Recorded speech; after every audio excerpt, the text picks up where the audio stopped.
Live Chenro Kuku Mar Wach migosi Bungu Owich en achiel kuom jogi kuma sani manyo komnire mar bedo kaka MCA omanye Kondele Ward kod otiko mar kar kende penjo maduong' ahinya ang'o momiyo ramo ni nyako bedie debe sechegi komulura la mondo dingo segolo duonde kendo wacho ni ber mondo migwenge makaluo oyier mana jo ODM kende ginero mana chono mobiro kaeri kachiel koda giting'o bad jo ODM gi kimalo en ang'o matimore koso ratiro mare mar bede debe ni ginero mochuno nyaka bedi nyinga en Harno Tino live Chenro mar Kuku Mar Wach bech mogo dok piny kachiel to koda kagi governor ma Kisumu County gire Peter Nyang'nyong sani no de wang jogi kuma handi gisebedo ka chandore kod weche ma COVID-19 ma umbeko negi tole weche moko magusu rally mosebedi ka timo kod migosi Fred Ouda jomoko penjore apenya to magi gin pesa gi komugol kar kanye gin pesa mar japiny koso debates manobedo kar kari mag jolup jotend piny owacho migosi Rigathi Gachagua kachiel kod nyadende Martha Karua to kod lokruok ma IBC koro bedo go dibedni yiero bedo makare koso oyo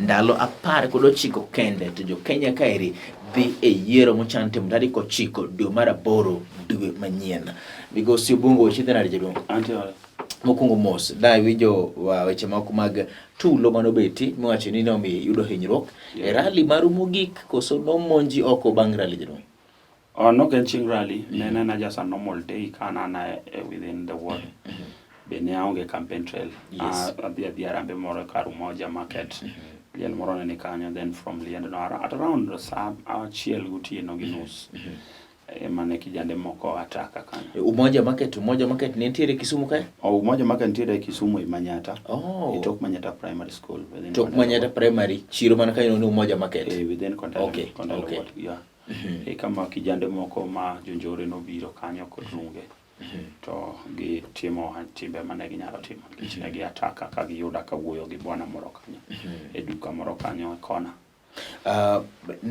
ni kar kendi nen kar sadi ang'o mantimore nen sa achiel madhi gi nus kana se wuok e arambe mane antiere sa 12 gi nus then tiro wadwa milongo ni Mr. Ainea koro Ainea nigi duka karu moja kanyo koro arawe duka mara Ainea monda mose matino ago kode mbaka en ben wood seme koro wago mbaka ne aonge campaign to seche gan gi vijande mane antiere koro gichung gi chien kich kora wuoyo gi miya thuolo monda wuogo Ainea ne gi ok ginge gimo discuss kode koro harakati no ema kasetieko wuoyo kode ma koro aloko toka monda wuoge duka nikech nene i duka monda wuoge dho duka gi oko mondo mi kora ago kona adhi e campaign center mara mondo waloro office adogot koro harakati na ema ntendo gogo ke kona mawuok Mbeme Junction kigogo iwachi gino timre sadi sachiel ginus sachiel ginus ne pokiloro kare campaign center mari seche go ne pokolor kanyo nikech part of my campaign team na wuok godo ka ne pokolor office kadhi arambe ilore ga sadi walore ga chona ahinya ka olewa ahinya to sachiel ginus sare ang'o michiegni ne sachiel ginus ne pokilore ingeni ne kaka ne wawuok chuth gi jowa kan wang'e ni wadhi duogo chon ka wase ayarambe chande then walore to wawuok but koro it happened ni to ka wase ayarambe cha then engagement mane wantiere go dogo wadwa Ainea not take long momiyo koro ne mondo mi secho dhi olore around secho en kama inemi yawo to inemi loro onge jomoko matiyo kar kae nyalore ka podi onge migosi Bungu joma yawe to lore go part of my campaign itinerary koro seche ma wuok kod gi chato gin be makon nyaka ngidok kendo gichagi lore Moskum kelo mairi kana loso kodi oko Mariamo kane pok wachako chenro ne wacho na ni ne oko monji kane in e weche magi mag campaign no monji mana koro ni wuotho ni dhi mosip ni moro milongo ne Ainea e kipoka jogi ke chopo kapok adhi kama da dhi ni gin ji adika mono chopo mono monji amakwongo jogo na nyalo neno gi doni ne mudho but ne gi ng'eny kabisa nikech kane gia from far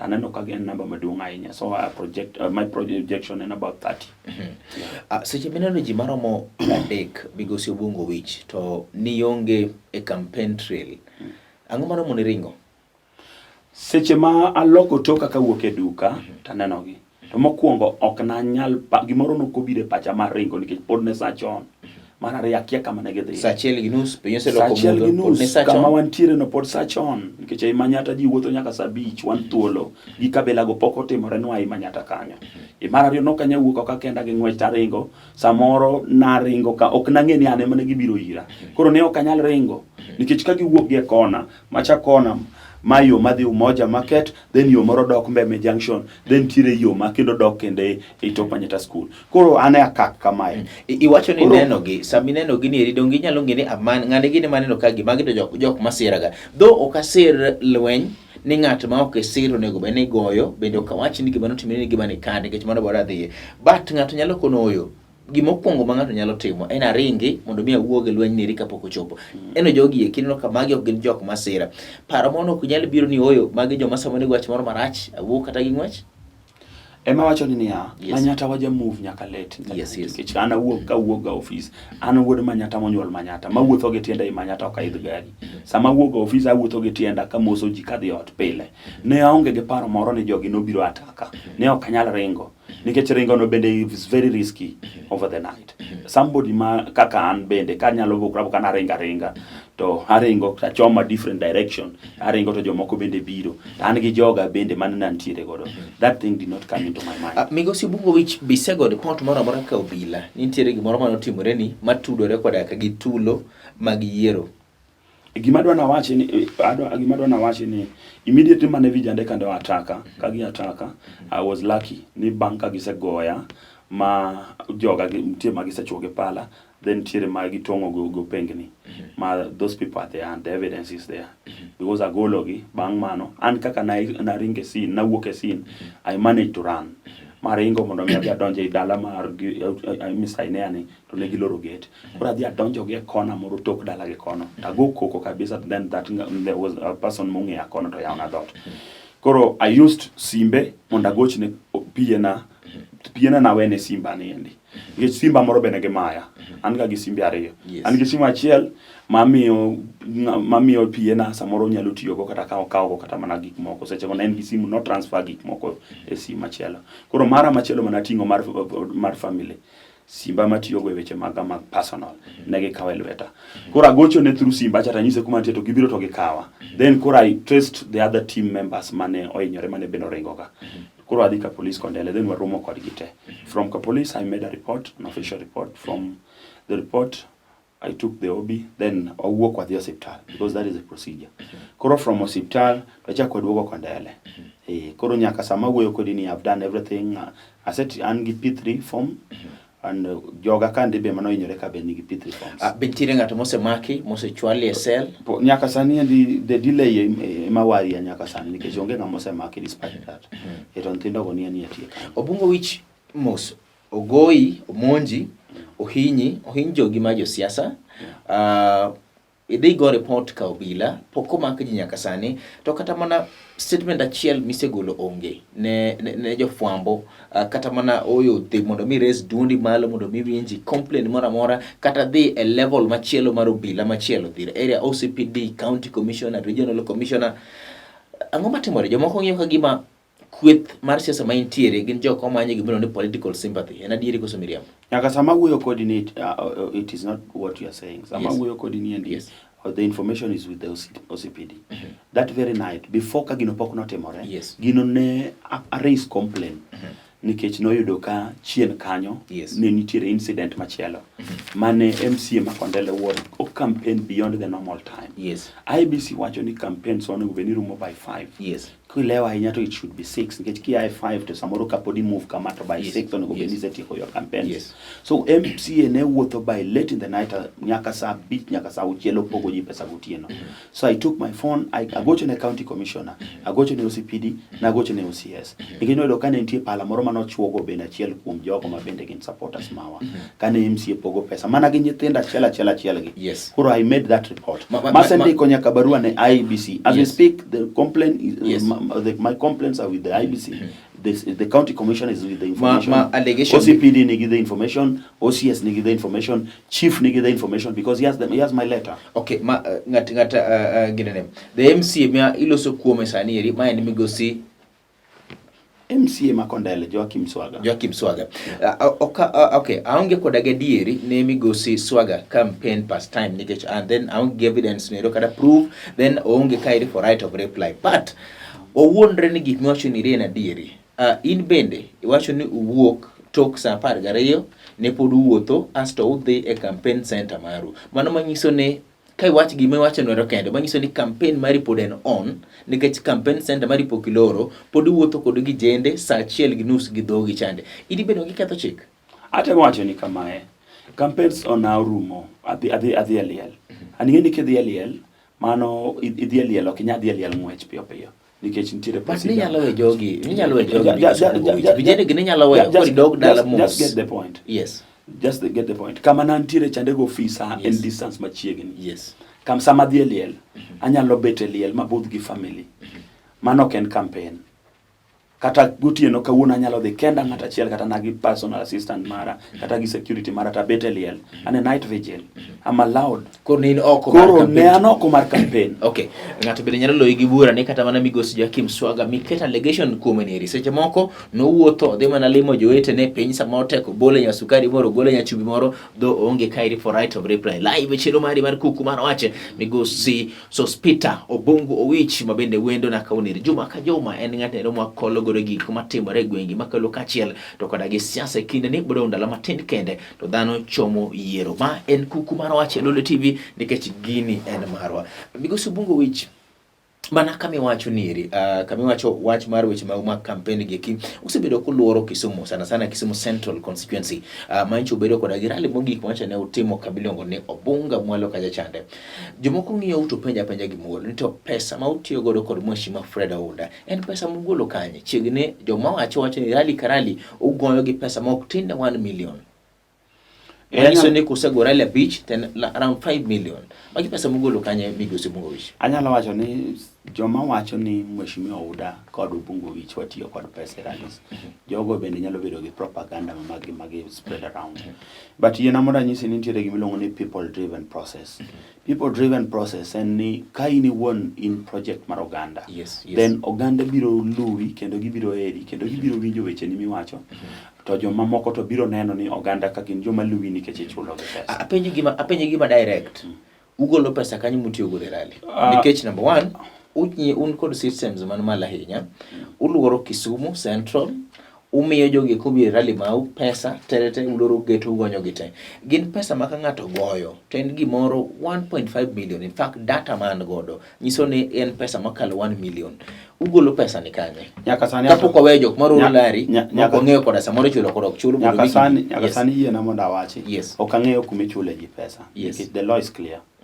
Chiko ni voter bribery is not allowed. Okaneno kuma imiyo ji pesa gonyo ji pesa mora mano kanyal wuoye ni miyo ji pesa ngeni ke miyo ji pesa siasa to mani chalo ngama nyiewo ji. Okay, pok aneno kama imiyo ji pesa. Pok ineno kada kwa Mheshimiwa udogonye ngata ingeni ja siasa kata an kama antie ni anyalo bedo gi joga moko gi pesa na matin manyalo miyo ng'ato iwinja but kama kora nyiewe ng'ato ni koro dhi gona kora na nyiewo. Apokalose nyiepo awacho chiwo pesa. Apokalose no nyiewo. An adwa bedo very categorical. Yes. Pile ka pile joma ni oko kanyo ng'eyo ni rallies go kasa dhiye tawuoye rallies go tawuok immediately. Okay. Nikech am bende adhi rally samoro adhi rally Obunga adwa na duogo mondo campaign before time close of time. Kora ringo piyo taduogo ta engage my people. Kora pile ka pile anadhi takao time na maximum time mara makang'eny anto 5 minutes 5 to 10 minutes then I wuok e rallies. Maine di rally gi ki kor kidok timo campaign mari. Kora di akwonga ng'eni rallies gi chakre ga adhi ga sapar. Yes. Samosa 9 samosa 10 ka leo kaka mancha timo Obunga ne sapar gi 20 no ido ka inyora. Yes. Mabe samoro no ka gombo dhi kono but supporters ne gombo mondo adhi kendo gigocho na mang'eny. Adonjo kanyo sapar gi 20. Koro sapar gi 20 na round lewa ahinya gin nawuok kanyo by sapar gachiel.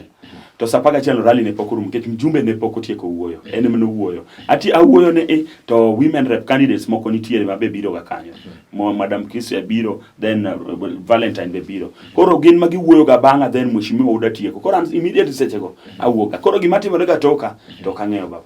Okay, mano okay. Anyway, be it as it may and kidhi akanyero pesa bora pogeno kigole gwana pogeno. Adi get rallies but kamito le pesa I don't know. But okelo penjo moro nito.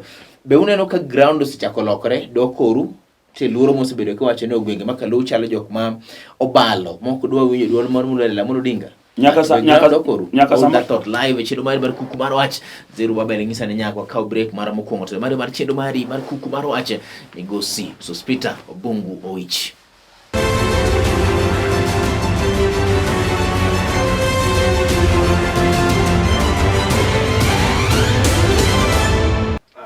live chenro mari mar kuku mar wach sama modho piga mandim oko mar migosi bungo wech nyisa ni Haron kura gi ekima idhi go e Kondele Ward anege dieri ni adhiyo moch ni mane pinyo tuka hinya do beda dieri ni wang niri chama niri mar ODM yudo pek kar kairi slogan moro tide bede maringo ko so magi ni weche awacha live chenro mari mar kuku mar wach migosi bungo wech bende na dieri ni nitiere duond bucha moko kata mana independent candidates ne uyudo mbi maru chako biro malo kata teko maru biro malo koso gin mana jok mabiro samoro gujani mogo moripo kata chande lakini the traditional pattern mar go kura Nyanza kairi to poko lokre migo go dute ne ODM. Aaron yena muda wachi kapimo godo example gi counties maoko. Yena muda pim gi Siaya. Yes. One know the political temperature mar Siaya. Man Siaya sa ni ma Siasa. Kwa doko Mabei. One know the temperatures mago Mabei. Migori the same. Yes. Ni winjo ka gubernatorial candidate milongo no chila yako yuak. Kogoti aga se function mare. Temperatures ose rise. Niso ni japenyo se chopo kama koro japenyo wacho ni onego be ni imiye ng'at no manyalo dhi tiyo. Ne no won tok ng'at ma dhi tiye. That is why the watch mar party narrative chande en koro wuok oko. Siasa sani ma wachore oko kaendi makata wan dwa winjo ka jopiny wacho. En ni ji osebedo katiyo gi nying Raila baba himself ni wan jo baba ni baba dwaro joge to kosa yiergi to gitimo their own things. In 2007 the only person manyalo paro mane thuone piny Kenya kae man no chamo muma gi nying Raila Molo Odinga ne na babu na Mwamba. The rest of the Luo kata Nyanza leaders ne oling thi muumo dhogi to Kibaki nokao muma nokao loch mane Raila Yombo. Kane wabiro 2017 joma notiyo gi nying baba ni baba dwaro joge baba negi donjo baba nodong' oko Achiel kum gino siep ni Fred Oda. Kabi wabiro in 2013 achiel kum gino siep ni Fred Oda. Endo nyalo mana bedo achiel kum mana kaka wachna achiel kum. Kwa biro in 2013 yes 2013 not more the same, 2017 not more the same. Awachoni it has been a trend. Ngeni nominations, the dynamics mag nominations, opogore this time round, gika kosebedo kati mrechien kocha. You realize in 2022 sama wan godo kan. Yes. No, ji mang'eny ochung kendo the sensitization osebede piny luo kabisa kalore gi kaka party nyotimo nominations mane omineno ka pressure nitie.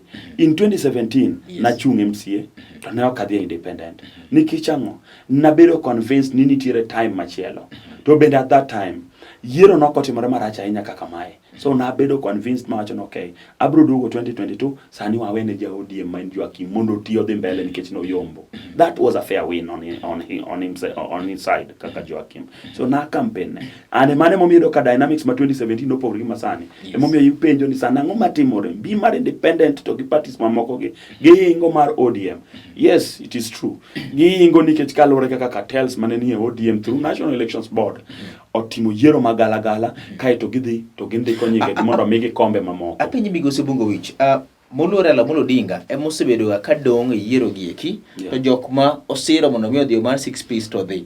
Mano manyiso ni ene monego be ni ntiere koda gi lit matek ahinya ka wang' ni seche moko jomoko onyalo dhi tonge kod jogieki. Tene mosebiro gwenge makaluo mawacho ni oyo miauru joga miauru 6 piece mar ODM. Ang'o mi ubuono ma? Akwa buone aningeni an a true believer of the rule of law. Yes. An ng'amo trust katiba kendo ang'eyo ni chike mag Kenya onego bed ne luwo. Asewacho mathoth kendo anuoyo kawuono. Yes. Katiba mwatiyogo ma kawuono ni ok en mar awuon, en mar jo Kenya. To en katiba ma ng'ama no support matek kabisa. The architect of this constitution, achiel kuom gen Raila. Wantiere gi the late Odhiambo Mbai.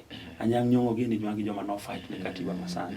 And katiba ni manokelo chung mar achung kenda emokelo through katiba ma 2010 chien kucha ne waonge ga chung kenda in the constitution kailo oseweche gi kibag jok mano sekedo ne piny migosi Peter Nyanyo governor bini luongo nyinge sani ro kedo eloja piny ma Kisumu county mano mi waiver kapo katieko mano waiver mane governor okelo okele e sama ok owinjore nikech ne giwacho ni waiver gikelo waiver mondo gi cushion go ji during covid period ndalo mane dhano thagore wach mar covid e ndalo mane Kisumu county imuke mwandu ji ndalo mane ji chandore wach mar covid en ndalo ma jo biashara oelgi mang'eny okethore manoko migi kata loans. Sama wuoyo kodi ni county government ma Kisumu koka chako chiwo trade fund go ichiwo gi alunde to ok land gi ayanga mondo mi omigi jotimo ohala. Sani kiwacho ni governor golo waiver mag jo biashara, igolo waiver to koro wachiko yiero dong mana ndalo 19 kende igolo waiver. Kipenja ta bro nyisi kaka obungo wich ni maendi en tiyo marach kod pesa mar japiny kendo en tiyo gi platform no mondo mi oyud godo kom mag governor dog mondo bed governor ma is not according to what the law says. Nego be gik moko timore ok itim gimoro to favor you but itimo gimoro to favor the community and the residents and the county and the electorates of that area. Ok itim nikech kore fail ni mae opportunity mingo mondo mi odogo yieri. To kata kamano sirkal mamalo be nochiwo nogolo pesa mano ng'ado pesa ne ribar mogo mogolo siling 230 oduogo nyaka siling 100. It all depends. Inyalo penjo ni mano campaign gimmick kata campaign strategy. But clear reasons momiyo sirikal not man at this time. Which bende those jomanie market giwacho ni chik directive manogol gi national government. Podo ginyala dhia tu. Gizama gazeta stock bende and lot of things are winjo kulande radio in the morning. Manyiso ni itamwacho ni wachi ni eri mar gimano tim Kisumu ni eri en gima okodhi kelo ber koso kelo ber lakini ndwara godo kura. Kata nyaka sama wuoyo kodi ni waiver ma igolo gi waiver gi onego beni keto gi e chike through county assembly mondo gibed e gazette notice. Waiver mora mar land rate iketo ga e gazette notice te lando ne jopiny ni county government ma Kisumu ogolo waiver mar law from ma to ma, ogolo waiver and penalties bende gigolo ne joma bende gin defaulters ilando ga county duto te lando ma owache ni nokale e county assembly mane mondo miya chik manokale nikech adnyalo dwaro answered mar county assembly mondo ang'eni to bende ne osebedo discussed e county assembly to ene order paper man ka ilosi gik milando jaduong' IBC no lando ni sani gidhi bedo koda kage satellite e kuonde ge kuma net ginene tudruok mar mbui onge mar 3G e Kenya ka iri mangima. IBC olando bende ni sani gidhi bedo kod manual register bende jopiny osebedo kadwaro. Officials mag IBC kod jolony bende koro sani osedhi piny nero mar Greece mondo megedhe geng'e kaka igo chap ballot papers giki duto te gin gige kuma ODM ne dwaro kata mana kweth giki mang'eny mar Azimio dwaro mondo mine tim kod IBC. Ma nyiso ni koro un gadieri weche mag yiero Kenya ka iri kaka believer e dwaro mar jakom koso udwen gadieri ni IBC dhita yiero makare. Nitiere gik ma wasegore ne kaka oganda ma support ma subscribe to ideologies mag jakom kaka electoral reforms ne mago jakom no sebedo ka push in kocha kaka keto yiero mondo bed transparent mondo mi ji ong'e ni alwora ka alwora gi kuonde ma ji nitiere ombulu inyalo landi e yo makare mondo japiny ma Kenya duto ong'e kaka ombulu bedo transmitted. Omiyo through manual backup ma iketo manual register mago gin gik moko duto te ma ODM osebedo ka wuoye. Electronic transmission mag 3G gang'o gin mago gin gik ma ODM and the NASA chien kocha kwane NASA kan wane accord ka wan tire sani Azimio mago gik ma bago osebedo ka wuoye duto te maka IBC okelo gi sani to ok gin gik manyien, gin gik monego benete marega mondo mi yiero obed free, fair and credible. Omiyo wacho ni ka IBC nyalo commit itself mondo mi implement policies mage wacho go mago part of the policy ka ginyalo implement policies go with matters around the elections to mano nyalo bedo maber. Ndalo moko bungo wich no winji kane wulo se radio moro kane wacho ni ugoyo kura ne mulora moro dinga tamalo 100 ni mobilize jo boda group kendo ne kwayo piny luo mondo siri kod manyonge kod pikipiki giwugo mondo migi konyi wacho po kamani yang jaduong' ne en gima wacho mar siasa kod azia kod temo live chino mari mar Kuku Mar Wach migosi Obongo Owich Sospita ochungo manyo kom nero mar bedo kaka MCA e Kondele Ward seche mazeri wabel director mar inso na hikario kende mondo mi watiek migosi Obongo Owich moka mi thuolo mar wacho ni ang'o miyo kom nero mar bedo MCA ma Kondele Ward olich ni sana minyalo keto ngima ni obeto mondo mi yud kom nero. Very importantly politics is not about life and death. Okay, mar tho gi kwo. Kata na wuono ka chung no chuno ni mondo mi achung. Yani politics is a call. Jopiny nyalo biro to koni ni mheshimiwa Obungu waneno ka intiere kod chia mar telo. wagombo mondo mi wuog oko mondo mi bit mondo itinwa kaka oganda. Omiyo an awuon ka antiere kae achung' e platform ma people driven leadership nyiso ni en tend oganda magine magiwuon ema giwuoye to giwache dwachgi. An ok achung' nikech aparo ni an achung' kenda awuon. Romo mara en romo ma jopiny mosepime ratil. Kana achung' in 2017 jopiny nonyisa ni Mheshimiwa Bungu pod itin. To bende waneno ka sani endi pod ionge gi gik ma wadwaro mondo mi bed godo jatelo makondele. Wakwayo ni gisani imiwa thuolo makare mondo wawene Joakim. En adier ni ne aweyone ka jopiny nowacho mano momiyo kanani ODM to ne okago against the party mar ODM ma support in 2017 a campaign ne across all board malando ni Joakim mondo bedi. Kane wa commit kode ko wacho ni in 2022 he will also support me back. That is why kana chako gauge myself in 2017 immediately manokao power tachako traverse parts of Kondele katimo the social oversight role ka check into the implementation of government projects within Kondele. Akete aolde to task in 2018, in 2019, in 2020, in 2021, then in 2022. Then jopiny koro wacho ni Mheshimiwa Bungu you worth that position. Koro Siasa madwaro bana tama chiel koro wuogoko mondo mi koro imany kom niendi. Koro an gi gik matin madwana tim madwacho just gik moko adek kende. Mokwongo wan gi gimilongo ni effective representation. Agombo ni ka omiya thuolo tamany opinions and views gik ma jopiny dwach jopiny mondo wa make sure ni water in the county assembly a table gi in the county assembly. Kase table gi in the county assembly to kantiere madwaro ni mondo mi oket gi chik to wadhi keto gi chik. Kaka sama wuoyo kodi niende through proper legislative framework milongo ni proper legislation adhi keto gi milongo ni border bill.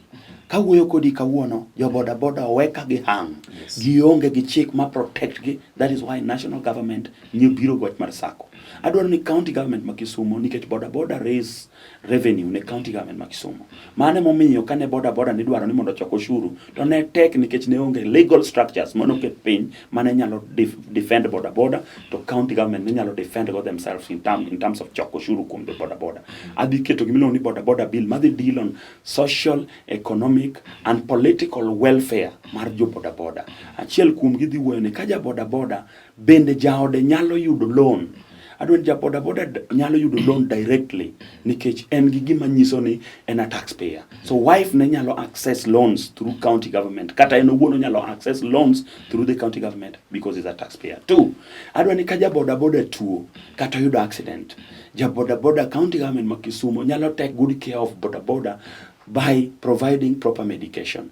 Medication nyiso ni yath nyaka bede osiptande to nyaka wabed gi kitendeni to alwora ma wantie nyaka wabed gi dispensaries manyalo take good care of our people kapok watero gi referrals ka giyudo accident within the localities ma kuonde magitie.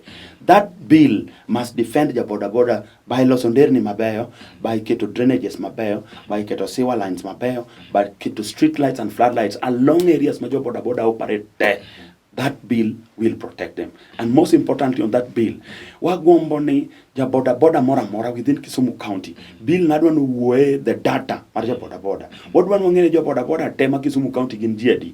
Then mondo mi okab issues touching on insecurity, adwaro ni bill no will cover the mapping. Wabro map to wabedo gi systems ma wuoyo kuom jo border per base.